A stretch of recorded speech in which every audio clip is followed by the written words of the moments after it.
வணக்கம் நண்பர்களே. இனிப்பை விரும்பாதவங்களே இல்லைங்க. குழந்தைகள் முதல் பெரியவர்கள் வரை இனிப்பை பார்த்தவுடனே சாப்பிட வேண்டும் என்ற ஆசை தோன்றத்தான் செய்து. இதை அளவுக்கு அதிகமாக சாப்பிடாமல் அளவோடு சாப்பிட்றது நல்லது.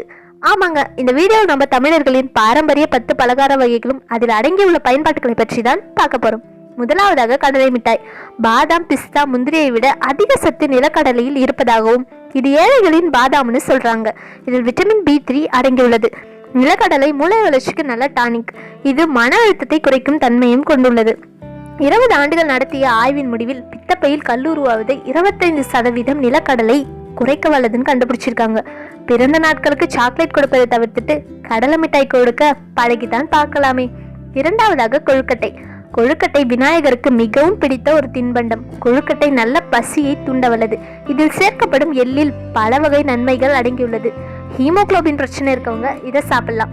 இது உடலில் உள்ள அழுக்கை சுத்தம் செய்யுமா. இதில் சேர்க்கப்படும் தேங்காய் சர்ம பாதுகாப்பையும் முடி வளர்ச்சியையும் மேம்படுத்த வல்லது.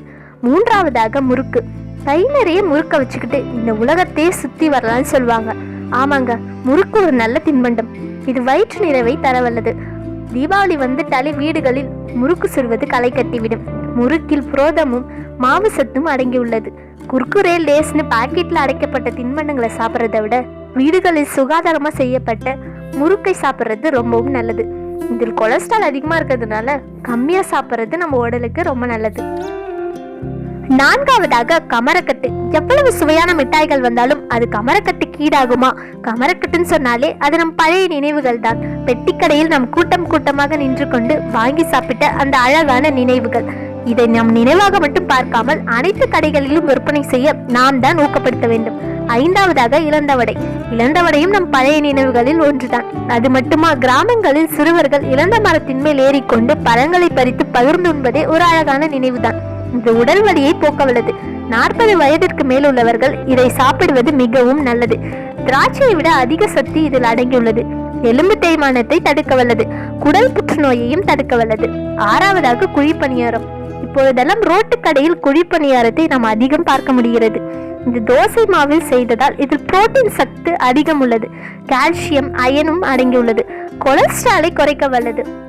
பானிபூரி அது மாதிரி சாப்பிட்டு நம்ம உடம்ப கெடுத்துக்கிறத விட குழிப்பணியாரத்தை சாப்பிடுவது ரொம்ப நல்லது. ஏழாவதாக இஞ்சி மரப்பா. பெயரிலே தெரியும், இது இஞ்சியை கொண்டு செய்யப்படுவது. இஞ்சி இருமல் சளியை குணப்படுத்தும் தன்மையை கொண்டது.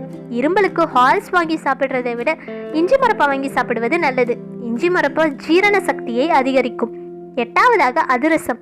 அதிரசம் இல்லாமல் தீபாவளி பண்டிகையே இல்லை என்பது மறுக்க முடியாத உண்மை. இதில் சேர்க்கப்படும் வெல்லத்தில் அயன் சத்து அடங்கியுள்ளது. இதில் உள்ள ஃப்ரக்டோஸ், குளுக்கோஸ் ஜீரண சக்தியை தரவல்லது. இரத்த அழுத்தத்தையும் சீராக வைக்குமாம். ஒன்பதாவதாக தேன் மிட்டாய். தேன் மிட்டாய்க்குள் உள்ள தேனின் சுவையும் அதன் ஆரஞ்சு நிறமும் நினைத்தாலே இனிக்கும். இதுவும் பெட்டிக்கடையை அலங்கரித்த ஒரு மிட்டாய். இது ஜீரண சக்தியை தரவல்லது. பத்தாவதாக தட்டை முறுக்கு.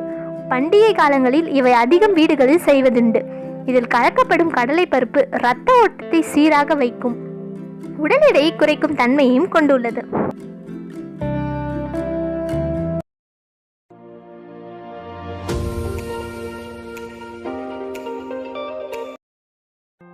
இந்த வீடியோ உங்களுக்கு பிடிச்சிருக்கு அப்படின்னா லைக் பண்ணுங்க, ஷேர் பண்ணுங்க, மறக்காம நம்ம சேனலை சப்ஸ்கிரைப் பண்ணிடுங்க.